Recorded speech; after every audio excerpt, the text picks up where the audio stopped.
মাছটি বলে না, তারপরে যে কাগজ ফুল তোমরা বলে কাগজ ফুল, এর ভালো নাম হচ্ছে বোগেনভেলিয়া। জামরুল, নারকেল, আমের নানান প্রজাতির ভ্যারাইটি এবং নানা রকমের লেবু, মশলার গাছ, বেল গাছ, এছাড়া নানা রকমের ফলের গাছ এখানে। এটা একটা বিশেষ রকমের দুধ গাছ, দেখে না আমি খাবো না, এখন দেখেছো একটা দুধ, এটা হলুদ দুধ, এটা কুসুম কালারের দুধ, খুব বড় ফুল। জবার সেকশন, বিভিন্ন রকমের জবা,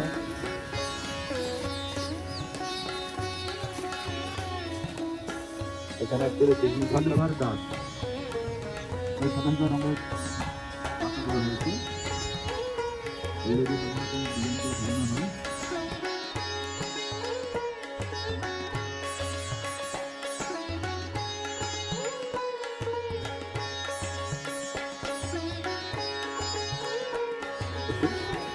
এই বিকেলে পুরোটাই ভর্তি আছে।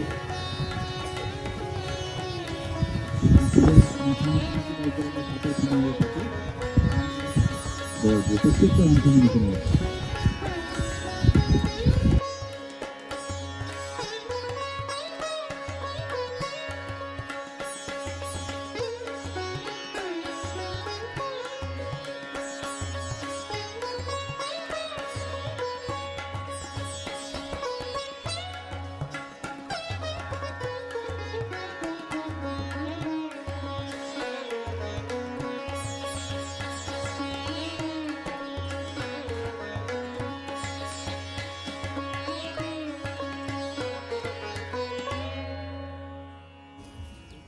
এগুলি মিনি ফ্লোরা ভ্যারাইটি।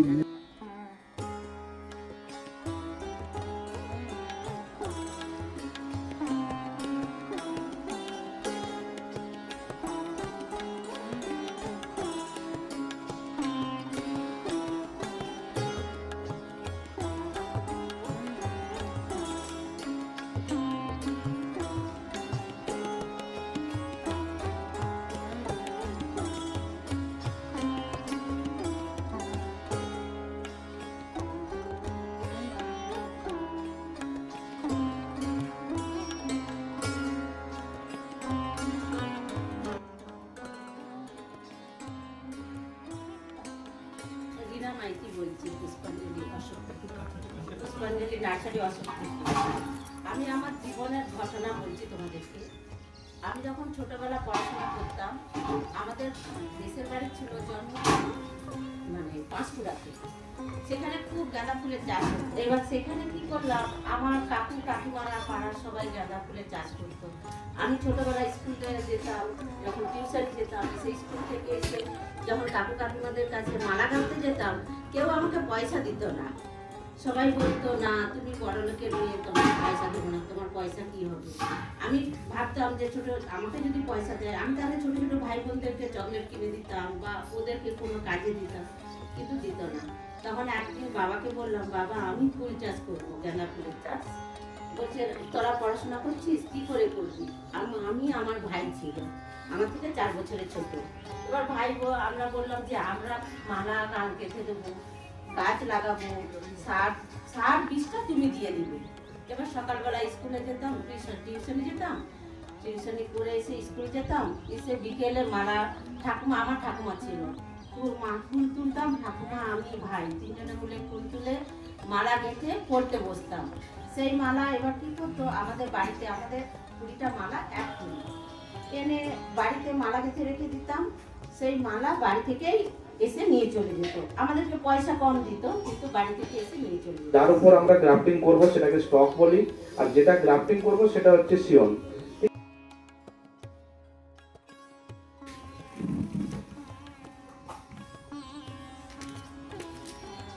একটা জাস্ট ফাইন কাট দিয়েছে, হ্যাঁ, কোনো ওর মধ্যে ড্যামেজ নেই বা কোনো ব্লকিং সিস্টেম নেই, একটা কাট দিয়েছে একদম ফাইন। সেভাবে ছুরি দিয়ে ভালো করে ধরে এই পোর্শনটায় ধরতে হবে, তুমি ভুলভাল জায়গায় ধরলে হাতও কাটবে। তারপরে সাইডের পোর্শন একটা লম্বা করে কাট করব।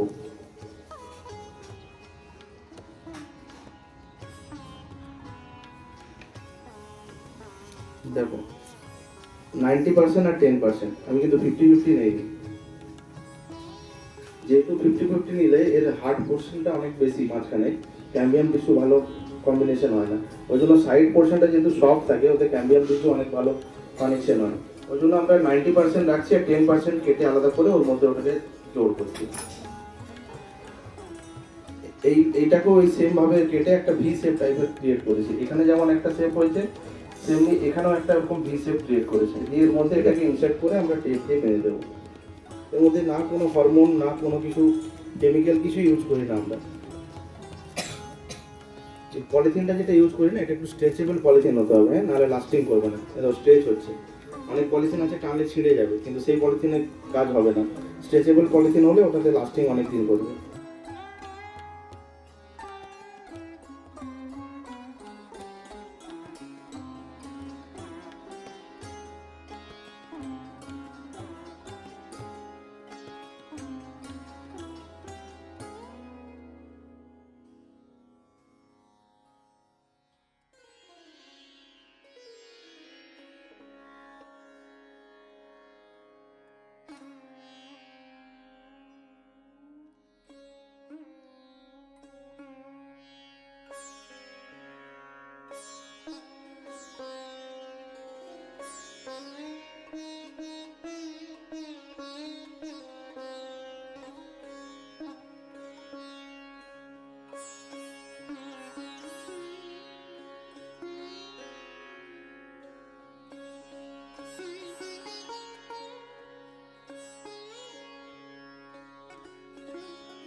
সুজয় বেড়া, বাগনান চন্দ্রপুর গ্রাম।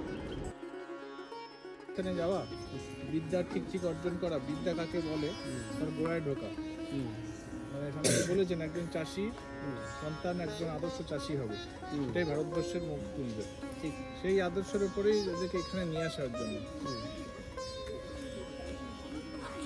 আপনি এখানকার মানে আধুনিক পদ্ধতি কি কি প্রয়োগ করছেন, কিভাবে করছেন? নমস্কার, আমি সুজয় বেড়া। এখানে আমি বিগত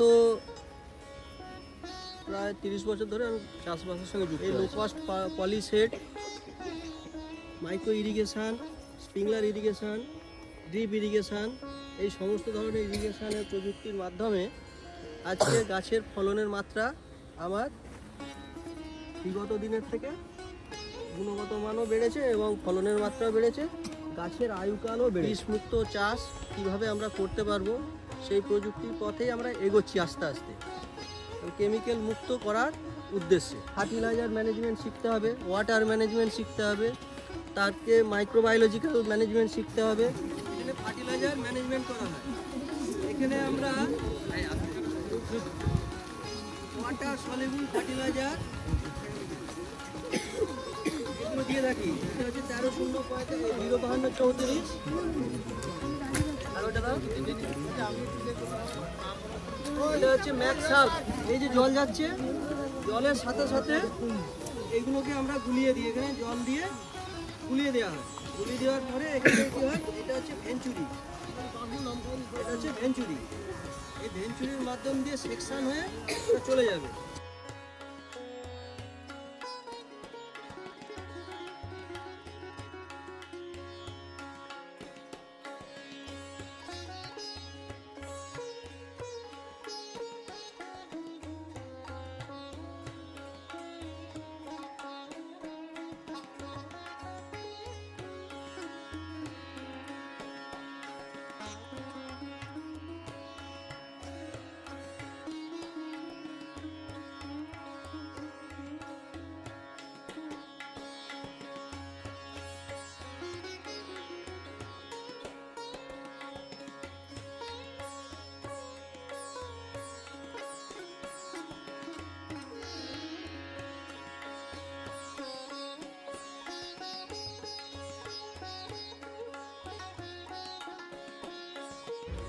দেখো এখানে যে চাষ পদ্ধতি দেখছো, এই চাষ পদ্ধতিটা কিন্তু সাধারণ চাষ পদ্ধতি নয়। ভালো করে তাকিয়ে দেখো, এখানে মাটিতে এই প্লাস্টিক দিয়ে মালচিং করা আছে, দেখতে পাচ্ছ? এটাকে বলা হয় পলি মালচিং। এইভাবে মালচিং করা থাকলে কোনো ঘাস হয় না, অর্থাৎ চাষের জন্য যে নিড়ানোর তার কোনো ঝামেলা থাকে না। 1 নম্বর। 2 নম্বর, এখানে জল অনেক কম লাগে, অনেকটা উঁচু করে দেওয়া সত্ত্বেও জল খুব কম জলে চাষ হয়। আর দেখো বেগুন গাছের গোড়া দিয়ে পাইপ চলে গেছে, দেখতে পাচ্ছ? দেখেছো? ওগুলোতে ড্রপে ড্রপে খাবার যায় আর ড্রপে ড্রপে জল যায়, বেশি জল দেওয়া হয় না। সঠিক জল পাওয়ার কারণে এই গাছগুলোর আয়ু অনেক বেড়ে যায়। এই গাছগুলো 7 মাস আগে লাগানো হয়েছে, এখনো ফসল দিচ্ছে, এখনো ফলন দেবে কয়েক মাস। তো একটা বেগুন গাছ 9-10 মাস অবধি বেগুন দিতে পারে। তাহলে বেগুনটা কখন সবচেয়ে বেশি দিয়েছে? যখন বাজারে বেগুনের দাম সবচেয়ে বেশি ছিল। সাধারণত চাষিরা যে সময় বেগুন তোলে সেই সময় বেগুনের দাম কমে যায়, কিন্তু এরা যে সময় বেগুন তোলে সেই সময় বেগুনের দাম আকাশ ছোঁয়া থাকে। ফলে এদের লাভের অঙ্ক অনেক বেশি থাকে। তার সঙ্গে আধুনিক পদ্ধতিতে করাতে এদের লেবারের খরচা অনেক কম থাকে। ফলে এরা চাষ করে লাভের মুখ দেখে।